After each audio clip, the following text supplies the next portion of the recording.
നമസ്കാരം. മെട്രോ മാറ്റിനിയിലേക്ക് സ്വാഗതം. നടൻ, തിരക്കഥാകൃത്ത്, സംവിധായകൻ, നിർമ്മാതാവ് എന്നിങ്ങനെ സിനിമയുടെ വിവിധ മേഖലകളിൽ തന്റേതായ മുദ്ര പതിപ്പിച്ച വ്യക്തിയാണ് ശ്രീനിവാസൻ. സഹപ്രവർത്തകരും ആരാധകരും വിങ്ങലോടെ മാത്രമാണ് അദ്ദേഹത്തിന്റെ വിയോഗം നോക്കിക്കണ്ടത്. 1976 PA ബക്കറിന്റെ മണിമുഴക്കത്തിലൂടെ സിനിമയിലെത്തിയ അദ്ദേഹം വെറുമൊരു നടനായല്ല, മറിച്ച് ശബ്ദം കൊണ്ടും ശരീരം കൊണ്ടും സിനിമയുടെ സമസ്ത മേഖലകളിലും വിപ്ലവം സൃഷ്ടിച്ച പ്രതിഭയായാണ് വിടവാങ്ങിയത്. സാധാരണക്കാരുടെ ഇടയിലേക്ക് നർമ്മത്തിന്റെ ഭാവത്തിൽ ആഴത്തിലിറങ്ങിച്ചെന്ന ശ്രീനി എല്ലാവരുടെയും ചുണ്ടിൽ പൊട്ടിച്ചിരി വിടർത്തി. ഇപ്പോഴിതാ പ്രിയ താരത്തിന്റെ സംസ്കാര ചടങ്ങിൽ നടന്ന ഗുരുതര വീഴ്ച ചൂണ്ടിക്കാണിക്കുകയാണ് മാധ്യമപ്രവർത്തകൻ ഷാജൻ സ്കറിയ. നിരവധി തട്ടിപ്പുകൾ നടത്തുകയും നിരവധി കേസുകളിൽ പ്രതിയാവുകയും ചെയ്ത് സ്വയം ആൾദൈവം ചമഞ്ഞു നടക്കുന്ന സുനിൽ സ്വാമി ശ്രീനിവാസിന്റെ അന്ത്യകർമ്മങ്ങൾ ചെയ്തുവെന്നാണ് ഷാജൻ സ്കറിയ വിമർശിച്ച് പറഞ്ഞത്. നമ്മുടെ പ്രിയങ്കരനായ ശ്രീനിവാസന്റെ സംസ്കാര ചടങ്ങ് സമയത്ത് സങ്കടകരമായ ഒരു കാഴ്ച ശ്രദ്ധയിൽപ്പെട്ടു. ശ്രീനിയേട്ടന് ബുദ്ധിമുട്ടാകുമെന്ന് കരുതിയാണ് 2 ദിവസം മിണ്ടാതിരുന്നത്.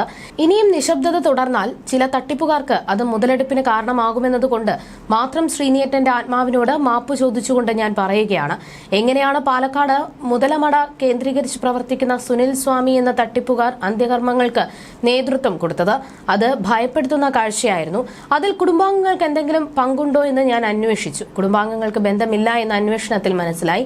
സുനിൽ സ്വാമി വലിഞ്ഞു കയറി വന്നതാണ്. ശ്രീനിവാസൻ കടുത്ത മതവിശ്വാസിയോ കടുത്ത മതനിഷേധിയോ ആയിരുന്നില്ല. എല്ലാവരെയും പരിഹസിക്കുന്നത് പോലെ മതങ്ങളെയും പരിഹസിക്കുമായിരുന്നു. അതുകൊണ്ട് തന്നെ മതപരമായ ചടങ്ങുകളൊന്നും വേണ്ട എന്ന നിർബന്ധമുണ്ടായിരുന്നില്ല. ഒരിടത്തും പറഞ്ഞിട്ടുമില്ല. ഉണ്ടെങ്കിലും ഇല്ലെങ്കിലും അത് ശ്രീനിവാസനെ ബാധിക്കുന്ന കാര്യമായിരുന്നില്ല. അതുകൊണ്ട് തന്നെ ശ്രീനിവാസന്റെ അന്ത്യകർമ്മങ്ങൾ എങ്ങനെ ആയിരിക്കണം എന്നതിൽ സിനിമാ ലോകം ആദ്യം അഭിപ്രായം തേടിയത് അദ്ദേഹത്തിന്റെ മക്കളോടും ഭാര്യയോടുമാണ്. മതപരമായ ചടങ്ങുകൾ വേണമെന്നത് അദ്ദേഹത്തിന്റെ ഭാര്യ വിമലയാണ് പറഞ്ഞത്.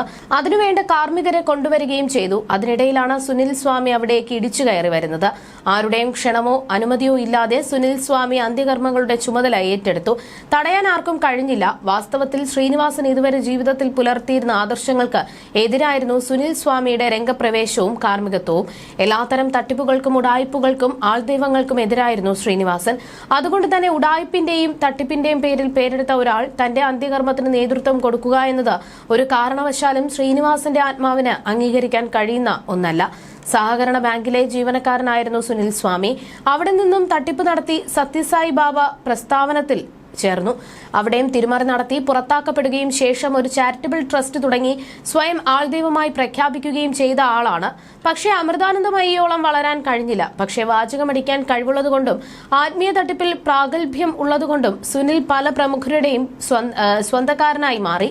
വെബ്സൈറ്റ് പരിശോധിച്ചാൽ അമിത്ഷാ മുതൽ കോടിയേരി ബാലകൃഷ്ണൻ വരെ ഉള്ളവർ സുനിൽ നടത്തിയ പരിപാടികളിൽ പങ്കെടുത്തതായി കാണാമെന്നും ഷാജൻ സ്കറി പറഞ്ഞു. അതേസമയം അന്ത്യകർമ്മങ്ങൾക്ക് നേതൃത്വം നൽകിയ സുനിൽ സ്വാമിയുടെ സ്വഭാവത്തെക്കുറിച്ചും അദ്ദേഹത്തെ ആരാണ് അവിടേക്ക് വിളിച്ചത് എന്നുമുള്ള ചോദ്യങ്ങളും ഉയർന്നിരുന്നു. തട്ടിപ്പ് വീരനായ ആൾദൈവമായിരുന്നില്ല ശ്രീനിവാസന് കർമ്മങ്ങൾ ചെയ്യേണ്ടിയിരുന്നത്. ഇത് അദ്ദേഹത്തെ അപമാനിച്ചതിന് തുല്യമാണെന്നുമായിരുന്നു ആളുകൾ പറഞ്ഞത്. വിമല ചേച്ചിയോ മക്കളോ മറ്റ് ബന്ധുക്കളോ വിളിക്കാതെയാണ് സുനിൽ സ്വാമി അവിടേക്ക് എത്തിയതും ചടങ്ങുകൾ ചെയ്തതുമെന്ന് ഹൈദരലി പറയുന്നുണ്ട്. ഒരു മാധ്യമത്തിന് നൽകിയ അഭിമുഖത്തിലാണ് അദ്ദേഹം ആ നടന്ന സംഭവത്തെക്കുറിച്ച് വിശദീകരിച്ചത്. ബുധനാഴ്ചയായിരുന്നു സഞ്ചയനം. താരങ്ങളടക്കം നിരവധി പേരാണ് സഞ്ചയനത്തിൽ പങ്കെടുത്തത്. ചേച്ചിയുടെ വിശ്വാസത്തിന്റെ ഭാഗമായാണ് സഞ്ചയന ചടങ്ങുകൾ നടത്തിയത്. ബന്ധുക്കളെല്ലാം സഹകരിച്ചിരുന്നു. സത്യനന്ദിക്കാട് അടക്കം ശ്രീനിവാസിന് പ്രിയപ്പെട്ടവരെല്ലാം സഞ്ചയനത്തിൽ പങ്കെടുത്തിരുന്നു. ടൗൺഹാളിലേക്ക് ശ്രീനിവാസിനെ കൊണ്ടുവന്നപ്പോൾ മുതൽ സുനിൽ സ്വാമിയും അവിടെ ഉണ്ടായിരുന്നു.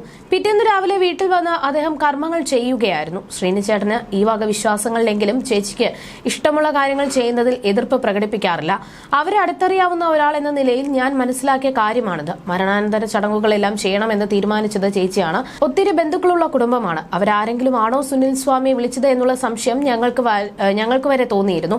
എന്നാൽ ആരും അദ്ദേഹത്തെ വിളിച്ചിട്ടില്ല, കർമ്മം ചെയ്യാനും പറഞ്ഞിട്ടില്ല. അദ്ദേഹം ആരാണെന്ന് പോലും കുടുംബത്തിന് അറിയില്ല. ചേച്ചിക്കൊന്നും അദ്ദേഹത്തിന്റെ കാര്യം അറിയുകയില്ല. സ്വയം പേരെടുക്കാൻ വേണ്ടിയാണ് സുനിൽ സ്വാമി അവിടെ വന്നതെന്ന് വേണം മനസ്സിലാക്കാൻ. നല്ല രീതിയിൽ മന്ത്രങ്ങൾ പറയുന്നവർ അവിടെ ഉണ്ടായിരുന്നു. അവരാണ് മുഖ്യ കാർമ്മികത്വം വഹിച്ചത്. വീടിനടുത്തുള്ള ചടങ്ങുകൾക്കും നേതൃത്വം കൊടുത്തത് അവരാണ്. പ്രവർത്തകനാണ്.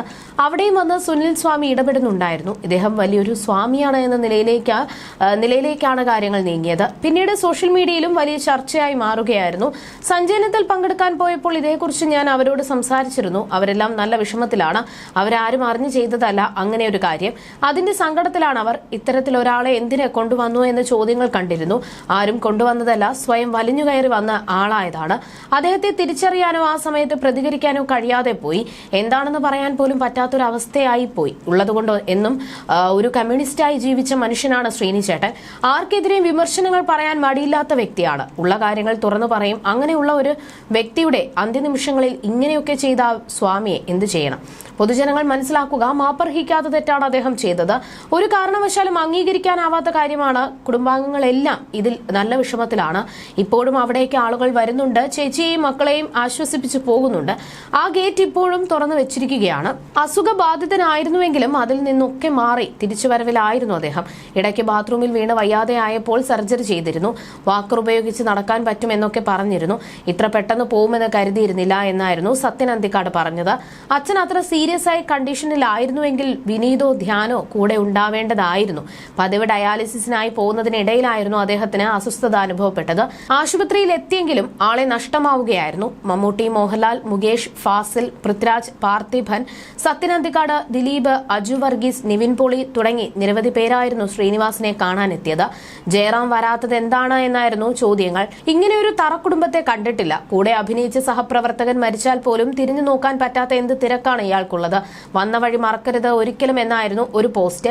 ജയറാമിന്റെ ഫാമിലി ഫോട്ടോയും ചേർത്താണ് കുറിപ്പ് പ്രചരിപ്പിക്കുന്നത്. മഞ്ജു വാര്യർ, ഫഹദ് ഫാസിൽ, ദുൽഖർ സൽമാൻ ഇവരൊന്നും ശ്രീനിവാസിനെ അവസാനമായി കാണാൻ എത്തിയില്ല എന്നുള്ള വിമർശനങ്ങളും പ്രചരിക്കുന്നുണ്ട്. അവർ അവിടെ പോവാതെ ഇരുന്നതിന്റെ കാരണം അറിയാത്തിടത്തോളം കാലം അതേക്കുറിച്ച് മിണ്ടാതെ ഇരിക്കുക. യഥാർത്ഥ കാരണം അറിഞ്ഞാൽ ഇപ്പോൾ നടക്കുന്ന വിമർശനങ്ങളും വിവാദങ്ങളും ഇല്ലാതെയാവുമോ? താരങ്ങളെ അനുകൂലിച്ചും പ്രതികൂലിച്ചുമുള്ള ചർച്ചകളാണ് നടന്നുകൊണ്ടിരിക്കുന്നത്. ഒരു പണിക്കും പോവാതെ ഇരിക്കുന്നവരാണ് ഇത്തരത്തിൽ അനാവശ്യ ചർച്ചകൾ നടത്തുന്നത്. ജയറാമിനെ വിമർശിക്കാനുള്ള യോഗ്യത ഇവരിൽ എത്ര പേർക്കുണ്ട്? വിനീതിനും ധ്യാനിനും ഇല്ലാത്ത പ്രശ്നം ഇവിടെ ആർക്കാണ് എന്നൊക്കെയുള്ള ചോദ്യങ്ങൾ ഉണ്ടായിരുന്നു. എന്തുകൊണ്ട് വന്നില്ല എന്നുള്ളതിന്റെ കാരണം തികച്ചും വ്യക്തിപരമാണ്. വരാതെ ഇരുന്നതിന്റെ കാരണം അവർ പരസ്യമാക്കണമെന്ന് നിർബന്ധമില്ലല്ലോ. പ്രിയപ്പെട്ടവരെ മരണക്കിടക്കയിലോ ഫ്രീസറിലോ കാണാൻ കെൽപ്പില്ലാത്തവരും ഉണ്ടാവില്ലോ. സിനിമയിൽ കാണുന്നത് മാത്രമല്ല, അവരും മനുഷ്യരാണ്. ഒരാവശ്യവുമില്ലാതെ എന്തിനാണ് ഇത്തരത്തിൽ ചർച്ചകൾ നടത്തുന്നത് എന്ന് ചോദിക്കുന്നവരും ഉണ്ടായിരുന്നു. എത്ര തിരക്കിലാണെങ്കിലും അനുശോചനമെങ്കിലും അറിയിക്കാമായിരുന്നു. ഈ കമന്റ് ഇടുന്നവർക്ക് ജയറാമിനെയോ അദ്ദേഹത്തിന്റെയോ സ്വഭാവമോ അറിയാമോ? ഇല്ലല്ലോ. അതിനാൽ മിണ്ടാതിരിക്കുക എന്നേ പറയാനുള്ളൂ. എന്തെങ്കിലും പ്രശ്നം കാണുമെന്നായിരുന്നു ഒരാൾ കമന്റ് ചെയ്തത്. അദ്ദേഹം ആശുപത്രിയിലാണെന്നായിരുന്നു മറ്റൊരാൾ പറഞ്ഞത്. അദ്ദേഹം വിദേശത്താണെന്നുമുള്ള കമന്റുകളും കണ്ടിരുന്നു. എന്തെങ്കിലും പ്രശ്നം കാണുമെന്നായിരുന്നു ഒരാൾ കമന്റ് ചെയ്തത്.